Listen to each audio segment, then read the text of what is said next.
Quick disclaimer before you listen. The World's Okayest Medic Podcast is an educational and commentary platform produced and recorded by me. What we say on here is not endorsed by any of our employers, and we are not speaking on behalf of our employers.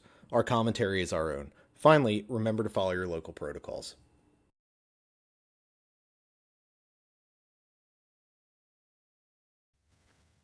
It is Saturday morning coffee talk. I've got my Wawa 100% Colombian coffee, and I set up my camera. I have some very loose notes to go over, and I'm just going to sit here and riff. We're going to get to a couple of things. We're going to talk about the scape thing. We're also going to talk about the Kentucky crowfab snake bite issue. I just found out about that this week, but we're going to get into that. This week, Monday, begins Resus X, the conference in Philly run by Haney Malamet. I will be there. I'm on the faculty this year. I'm doing 2 lectures, I guess you could say. Yeah, I guess one's a lecture, the other's a case presentation. One is on my Cric case, and the other is a pre-hospital intubation lecture. Go figure. I'm so airwayed out, but I think it'll be a decent lecture. I'm looking forward to it. Actually, I do love airway. Airway is a phenomenal topic. Really looking forward to it. And I am doing a collaboration again with Dan from Heavy Lies the Helmet. I've really been honored to get to know those guys and girl, Dr. Amanda Humphrey. She's great. Their team is great. Dan is coming to Resus X. And for the first time ever in the history of the podcast, we are going to be doing a live podcast. It's going to be on YouTube. Before recording this, I logged on to YouTube and I did a test live stream. It appears to be super easy. I think I have it figured out. So what we're going to do, 8 p.m. Eastern, go to the podcast webpage on YouTube. I sound like an old man. The webpage on YouTube. I will post a link on the Instagram. And what we're going to do is we're going to sit in Dan's Airbnb. We're going to hit record and we're going to start talking. And in the live chat section, you can type a question or a comment. And we're going to try to hit all of them. I don't know how long it's going to go. We'll go until it either needs to end, we've run out of things to talk about, or God himself intervenes and ends it. That's what we're going to do. I'm looking forward to it. I think it's going to be a lot of fun. I will give you some forewarning that 8 p.m., I think the conference that day is done around 4 or 5. I am very sure that there's going to be a happy hour after the conference lets out. So there is a solid chance that Dan and I are going to be, in the most platonic way, a little bit lubricated when we hit record. So it should be a good time. It should be an adventure. And as you know, I am always up for a good adventure. Before we get into the meat and potatoes of what I really wanted to talk about, somebody sent me last week and I reposted it with "Are you kidding me?" a quote from my favorite physician, Dr. Jeff Clausen, who is the creator and founder of the Priority Medical Dispatch System, which you all know I am a huge proponent of. And the quote, as posted by CAPCE, which is the accrediting body for EMS education, which, by the way, like MPDS, I also think is a giant scam. People who follow the podcast since the beginning may know that in 2020, I started doing, it didn't last very long, and because straight up, it was too much friggin' work that I didn't want to do. But I thought maybe I'll do a distance continuing education company. I can do these little educations, cut people a certificate when they're done, get them accredited. And I got them accredited through the state of Delaware, approved for EMS CEUs. And I was like, let me do CAPCE because that'll be easiest. And the hoops to jump, there were a lot of hoops to jump through, which is fine. You expect that for any accreditation.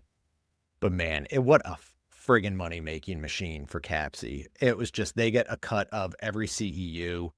It is, in my opinion, a bit like many accrediting bodies, if I may be so honest, a big money-making operation. And the dirty little secret, I don't know how much of a secret it is, but I don't know if everybody is aware that You don't need CAPC approval to have your CEUs count for National Registry. You don't at all. As I always say, the fine print is far more important than the selling price. Anyway, CAPC has been taking quotes from noteworthy physicians or stakeholders, leaders in the EMS world, and they've been posting them on Instagram in a graphic, and they posted this from Dr. Jeff Clausen. Protocols are guidelines, not substitutes for thinking. Of all the hypocritical shit I have heard in my lifetime, this may take the cake. You are telling me that the founder of the Priority Medical Dispatch System is saying that protocols are not substitutes for thinking, that in essence, you should be able to think outside the box, and the protocols are just guidelines, things to set you up to think, that it's not something that makes you an automaton. Are you friggin' kidding me? Let me go back to that reel that I did at the beginning of the summer where I talked about the problems with dispatch. And remember, all the whiny dispatchers in the comments.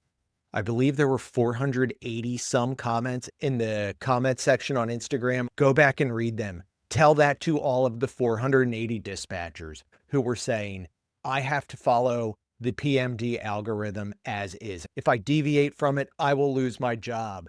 Those are the rules. I can't deviate from the rules.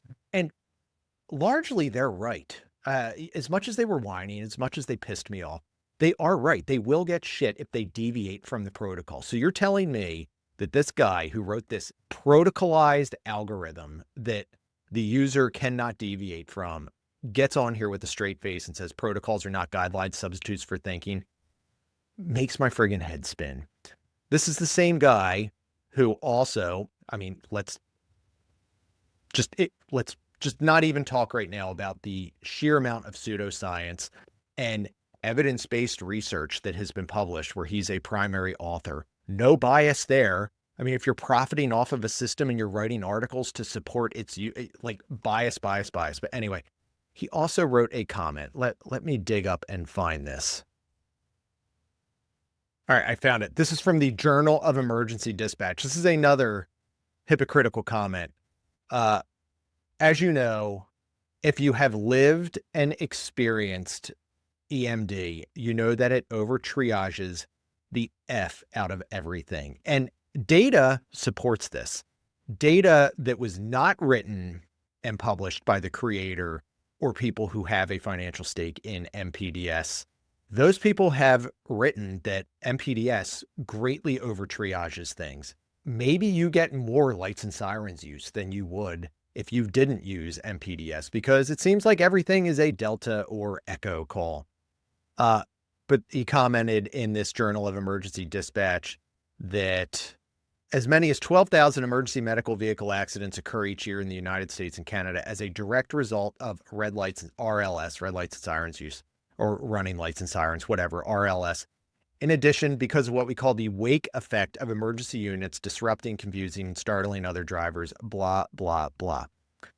Dr. Clausen has commented that more and more people are learning about the, quote, maximal response disease and the fact that every ambulance, fire truck, and rescue vehicle does not have to respond hot. Dr. Clausen says the blind use of RLS may actually be killing more people than it saves. So let me write an algorithm that casts such a wide net that almost everything is triaged as a Delta call. This is my opinion, by the way. Anyway, I digress. When I read that they reposted this quote about protocols are guidelines, not substitutes for thinking, it made my head spin, and I wanted to share it with all of you. Okay, let me talk about the scape thing. Dr. Nick Gioni at Pulm Toilet on the Instagram. I love that guy. When I first saw him coming onto the scene, I was watching some of his stuff, and I thought to myself, this guy's kind of a dick. I really like him. So I have gotten to know him. He is smart as a whip. And he came on to challenge the concept that we know and love, the concept of SCAPE, sympathetic crashing pulmonary edema. I'm not going to rehatch the episode here. Go back and listen to the episode. He also came on to opine that the use of high-dose nitroglycerin for quote unquote scape that he says is not a real thing, or that he argues is not a real thing. And by high dose, we mean 1 milligram pushes at a time.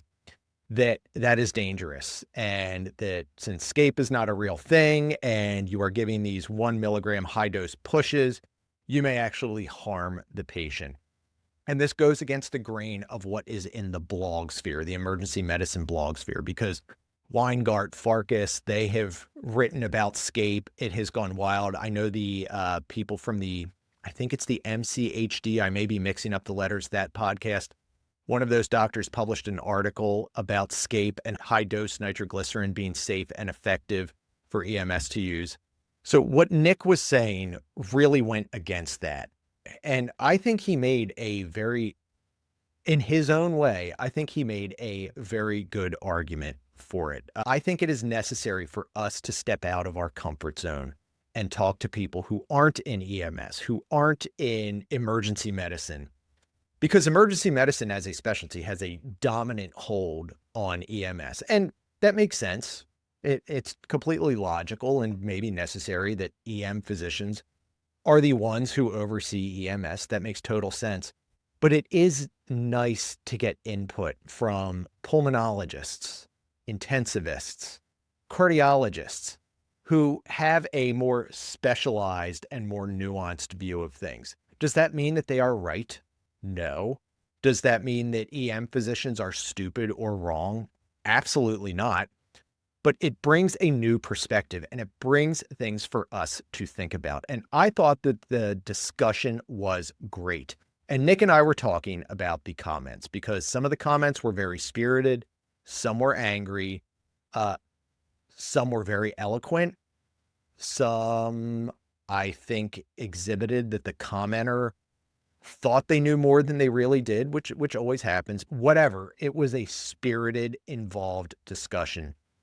And I was texting Nick and he was like, this is great. This is exactly what was supposed to happen with that episode. People were supposed to get riled up. They were supposed to comment on it. And he said that's what physicians do in Journal Club, which sounds dorky, but it is a necessary thing where professionals get together. They argue the data, they argue the study methods, and they go back and forth. And that is how good ideas are born. There were a few people, though. I don't even know if I should say a few. There were a couple who clearly did not like being taken out of the comfort zone. And I want to say that if somebody challenges what you think, that is a good thing. That is an opportunity for you to educate yourself more. That is an opportunity for you to expand your horizons, for you to do more research, for you to look at their position. I know everybody's going to roll their eyes. This blood thing as an example. I got on board the blood train and then I got put in touch with Steve Wood and he told me that these Boston area physicians were very anti-blood. And I thought, oh my God, they sound stupid. They sound like dicks. And I wanted to read what they published and I went into it not liking them, but I did go into reading what they wrote, that assessing the one mortality article.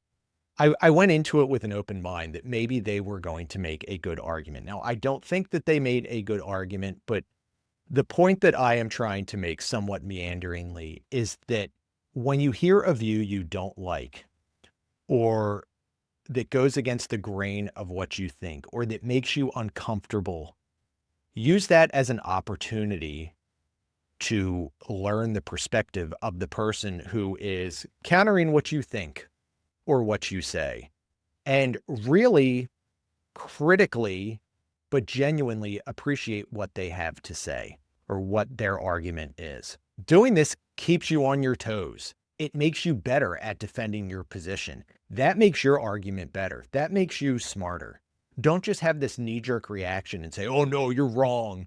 I use this all the time. I use high-dose nitroglycerin all the time and it's fine. You're wrong. Or say like, oh, this is settled evidence-based medicine. First off, it's not settled evidence-based medicine. Nick is absolutely right that the data numbers suck. Now, you can pick apart any journal article. Any journal article, you can find something wrong. And authors write that in their journal articles when they publish. If you read past the abstract, you will read Any scientist who publishes academic literature that is based on data will write, here are the limitations that we acknowledge with our paper. That's just normal. So there are always going to be limitations, but I do agree with Nick that the data is just not good. And take that for what it's worth, because I'm not a scientist. I'm just a paramedic here. One of the problems with social media and blogs, and I think social media and blogs are great. And I say this not hypocritically, like Jeff Clawson, as somebody who has a podcast and who posts reels on social media, I use it all the time. I think it's absolutely phenomenal. But one of the big limitations and dangers is that people see a little snippet of something and they hit like, retweet, and then they think that it is law. It is not. You have to dig deep to really formulate an opinion. So what I'm trying to say is that instead of getting pissed off when somebody like Nick challenges your long-standing beliefs or your protocols or what you do, instead of getting pissed off and just inflaming the situation and going after the person who said the things that you don't like, listen to what they have to say, critically appraise their argument, and then formulate a counter. That's what most people did in the comments, and I thought it was great. I normally don't read the comments at length. I read the comments on this, and I thought it was a great discussion. I was proud of the discussion. I was really happy with it, and I know Nick was too. So thank you to Nick for coming on. What do I think about the high-dose nitro thing? I think that Nick made, granted, I'm not a cardiologist. I'm not a pulmonologist. I'm just Joe Shit the medic. I'm the world's okayest medic podcast guy. Not necessarily mahogany-walled academic credentials right there. But I have always kind of thought that SCAPE makes sense, but it sounds like a catch-all diagnosis that doesn't really tell you what the underlying physiology is. To me, I always thought that SCAPE was the symptom, but it didn't identify the underlying problem. So I like that Nick broke that down. It validated what I have thought. What do I think about the high-dose nitro? I've never given high-dose nitro like that before. I've never pushed a milligram of nitro. The most I've ever pushed is 400 mics. For years and years and years and years, we used sublingual tablets or sprays, and they worked fine. I will say the first time I used IV nitroglycerin, I thought, okay, this is cool. It's nice we don't have to take the CPAP mask off to spray under their tongue. That is convenient. But the sublingual dosing versus IV dosing, acknowledging I'm not a pharmacist, but I always thought that they were pretty equivalent when it comes to bioavailability and onset of action. And I thought, really, what is the point here? If the sublingual works so well, why are we doing IV nitroglycerin? And this is all anecdotal. I have no data to support this. But the first time I used IV nitroglycerin, I was like, holy crap, that worked really well. That worked really quickly. And I thought maybe it was just that one particular patient. And then as I started using more IV nitroglycerin than I did sublingual, I really started to think, I don't know how. I can't put my finger on it. I can't synthesize why, but I feel like it works better. Now, that is not evidence-based medicine. That is not an academic argument. That is just anecdotal bullshit and storytelling from me. But I do think that it works better.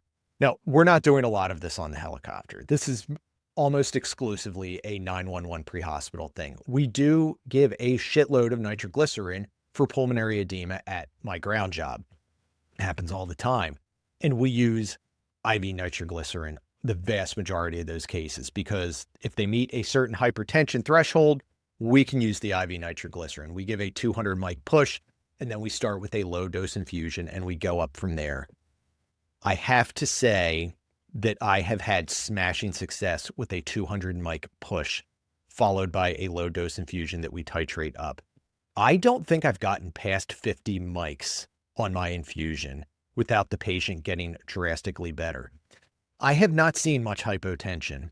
I have seen patients get a little bit of a soft blood pressure that has completely resolved once I cut the infusion back. Our protocol is to cut it back by half if they become hypotensive.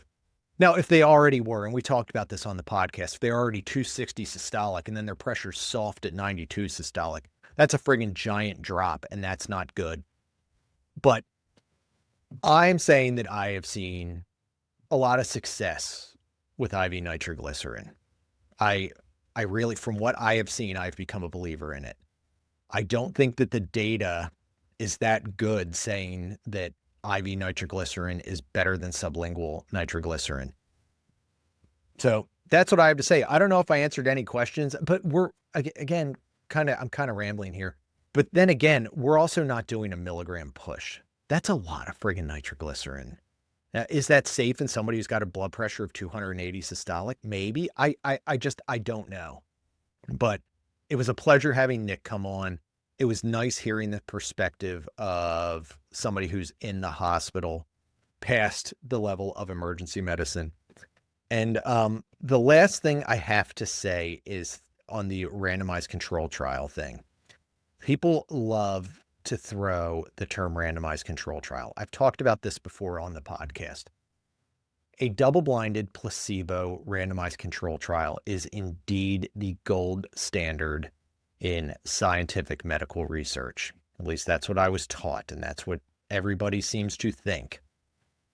There are good RCTs, there are bad RCTs. Just because something is an RCT does not mean that it is a good thing. It's like sex. There's good sex, there's great sex, and there is terrible sex. That's how an RCT is. There are shit RCTs out there. So I see people drop RCT, double-blinded, placebo. And that's all great. But you have to look in the meat and potatoes of each study.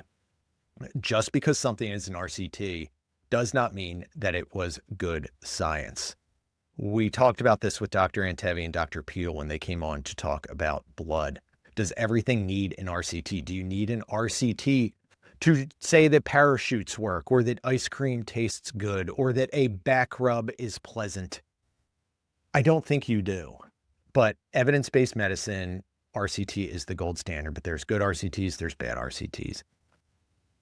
Before I move on, just keep in mind that years ago, there was an RCT that completely changed medical practice for the much worse. The data numbers were there. It was double-blinded, placebo-controlled. It hit all the buzzwords, all the gold standard stuff. And that RCT was that OxyContin was safe, effective, and non-addictive. And look where that got us. Always look at things with a critical eye and ask yourself, is this good science? Do I believe this? Are the research methods good? Who's funding this? Do they have an agenda? All things to think about. All right, I meandered a lot. Let's now completely switch gears and let's talk about the Kentucky thing. And let me bring up the article on the Kentucky thing. I just found out about the Kentucky thing this week from my friend Hannah, who I met in person at the Crash and Learn conference. She is an EMS provider from Kentucky, and she gave me this nice patch. So shout out to the Georgetown, Scott County, Kentucky EMS. So she sends me a DM alerting me to this story, and I have seen it reposted and discussed at pretty decent length over the following couple of days. And this was, and I'm going right to the EMS One article here. Kentucky EMS crew faces hearing after giving anti-venom to save reptile zoo director.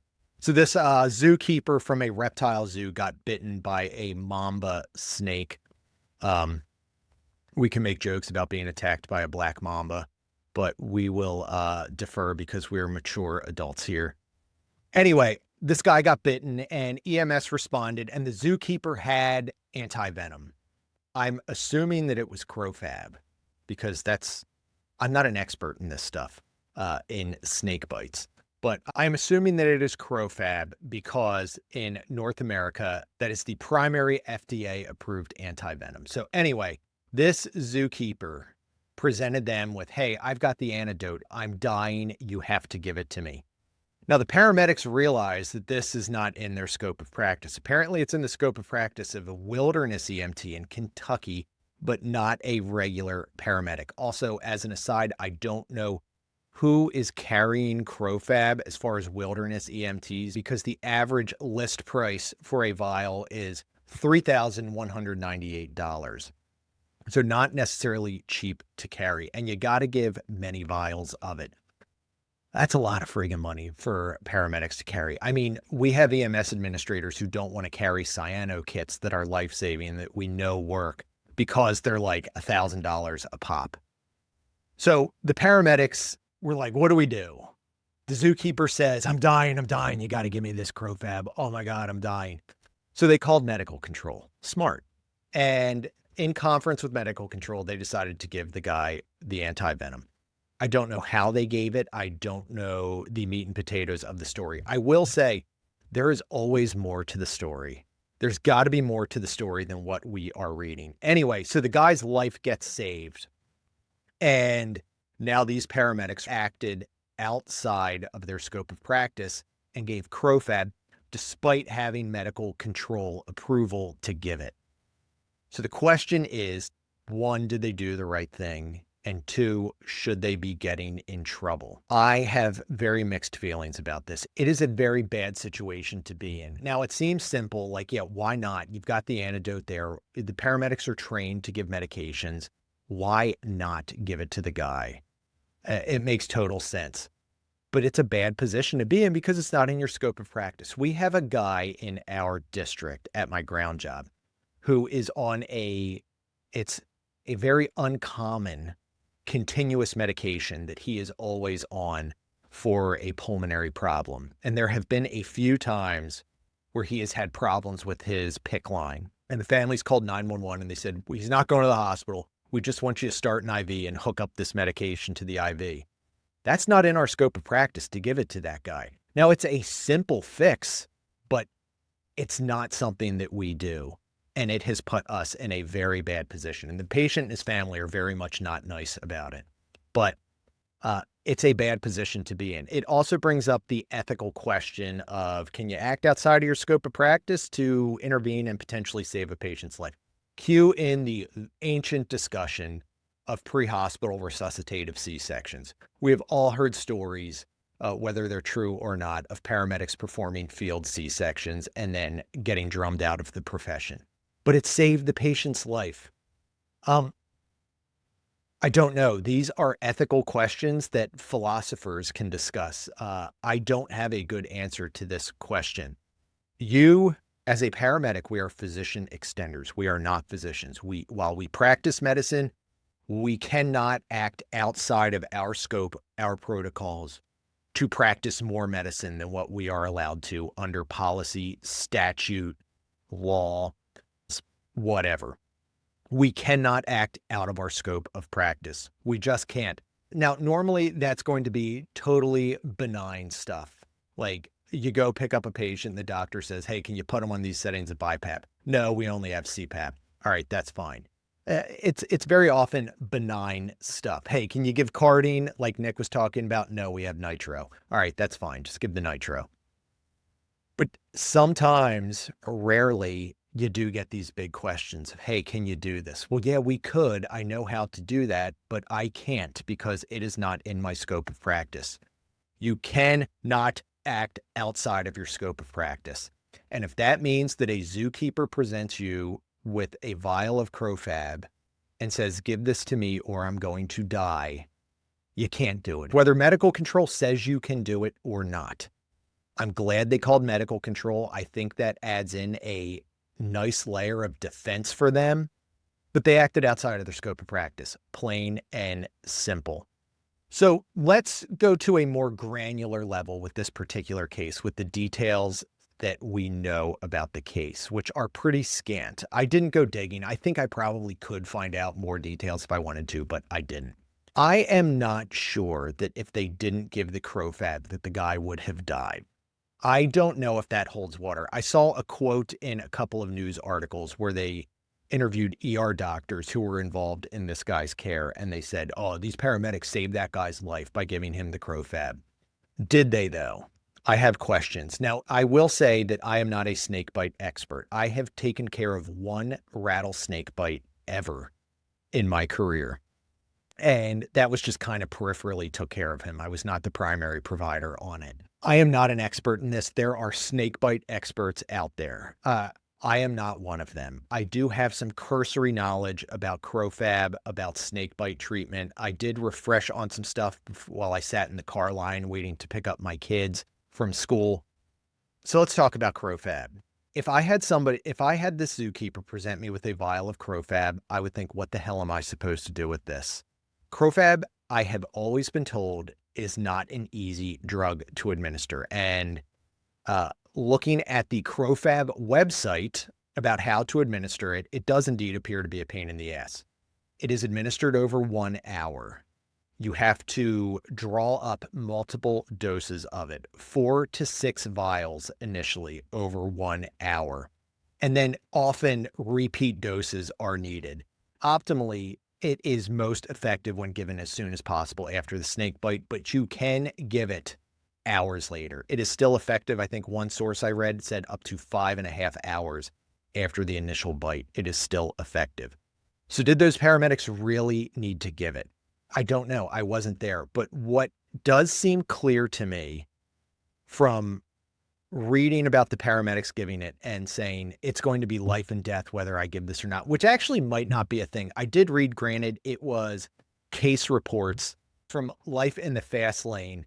They posted an article that somebody wrote about CroFab administration. The sample size was like 2, so Nick would rip the sample size apart. But it was patients who got CroFab after rattlesnake bites who probably didn't need the CroFab.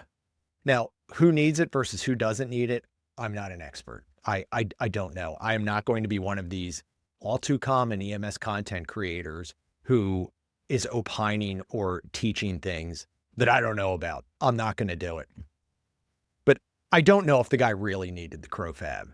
Even if he really did need it, did the paramedics know how to administer it? Did the ER doctor know how to administer it? I'm willing to bet that flip of a coin, good chance the ER doctor would have no friggin' idea how to administer the CroFab. Because when I had my rattlesnake patient, I was at one of the best hospitals on the East Coast, and there were all these physicians waiting to receive this rattlesnake patient. And there was an ED pharmacist in there who was one of the smartest people I have ever interacted with in my life. And before everybody assembled and the patient came in, the ED pharmacist comes up to me and says, I don't know anything about CroFab or antivenom. He's like, what do you know?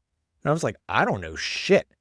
I'm like, if you don't know anything, I wouldn't know anything. He's like, oh, I thought you paramedics gave this. I'm like, absolutely not. And he's like, well, I don't know. And he's up there, he's on the computer looking up like Medscape or stuff about CroFab.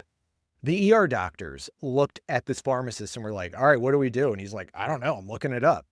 So I don't think, unless you live in a place where rattlesnake or mamba bites are common, I don't know if people in this situation really knew what they were doing. They may have, but I don't know if they did or not. I view medications like I do a loaded firearm. If I don't know how that medication works, how to use it, the ins and outs, the problems with it, the pitfalls with it, the consequences of it, and exactly how to use it, then I'm not going to use it. I know the drugs that are in my drug kit. Drugs that are outside of that, I don't know, and I'm not going to be initiating them. Doing critical care transport, do we give drugs that I'm not familiar with? Yes, we are continuing them. The patient has been getting them for a long period of time. There are orders already in place for them, and we are switching the pump tubing over and continuing them during transport. I am not going to initiate any medication that I don't know how to use or what it's going to do to the patient. And that includes CroFab. And I don't care if a zookeeper hands it to me and says, I'm going to die if you don't give this to me. Because you know what? If I give it to you and I give it to you the wrong way, you might die. I rambled a good bit. So to summate, you cannot operate outside of your scope of practice. You just can't. Hannah sent me some statutes, some law from Kentucky about what paramedics are expected to do when operating in the scope of practice. And it specifically says the paramedics cannot do anything that is outside of their scope of practice. And then there is another clause in there that says that the paramedic is expected to know these rules. I see this frequently. I see people get in trouble and then they go deep diving into the regs to see if they can get out of trouble or if they are covered. And they often are not. You need to know the laws, the regulations, the administrative Johns before you get in trouble. You need to know the rules that govern your profession. You need to know them inside and out. So Pennsylvania paramedics, you damn well better know the Pennsylvania EMS Act and the Pennsylvania code clauses and statutes that apply to your job. Same with any state. You need to know the SOPs for your agency. After you get in trouble is not the time to go rifling through. Know what you can do, know what you can't do, and I think that that will serve you very well. Now, do I think that these paramedics should be drummed out of the profession? No. I think that this was a horrible situation to be put in for the paramedics. I don't want to sound like I'm judging them or coming down overly hard on them. No, this was a terrible situation to be put in. It would cause me a high degree of stress. And I think it would cause anybody who's not a sociopath a high degree of stress. So I hope that they don't get in a lot of trouble. I think that there needs to be clarification for situations like this now that this situation has happened. But I hope that the Kentucky EMS board is not made up of a bunch of administrative EMS has-beens who can't do the job or are so far removed from the job that they lose sight of what is important, and that is saving patients' lives. So last night I went to the Kentucky Board of EMS, and I was just perusing their website, and there's a Kentucky EMS oath on there. I don't normally get into the cheesy stuff, but they write, and every EMS provider in Kentucky, I guess, has to swear by this oath. And it is, I will pledge that I will strive to alleviate suffering, promote health, and do no harm, which apparently was consistent with what they did, maintain professional competence and demonstrate concern for the competence of my peers, yada, yada, yada. Refuse to participate in illegal or unethical activity. Did they participate in illegal activity? I don't think it was criminal illegal activity, but it was against the law of the reg. So, okay, was it unethical? I don't think it was unethical. And expose the same when engaged by others, whatever. Advocate for my patients, which they did, my colleagues and my profession, and continuously improve my knowledge, skill, and abilities so that I can serve the public exceptionally. And I hope that the Kentucky EMS board follows their own friggin' oath and uses this as an opportunity to continuously improve their knowledge, skill, and abilities so that these paramedics can continue working in the profession and serve the public exceptionally. And I will cite the Kentucky EMS board's values that they published on their website. Integrity, high quality care, quality of education, competent staff, blah, blah, blah. Being proactive, not reactive. You got to be a little bit reactive. Might they get a slap on the wrist for this? Sure. Is it warranted? Sure. They operated outside of their scope of practice. But I think this is an opportunity for the board to be proactive and say, we need some clarification. What do you do in a situation like this? And if wilderness paramedics can carry CroFab, why the fuck can't a regular paramedic carry or administer CroFab?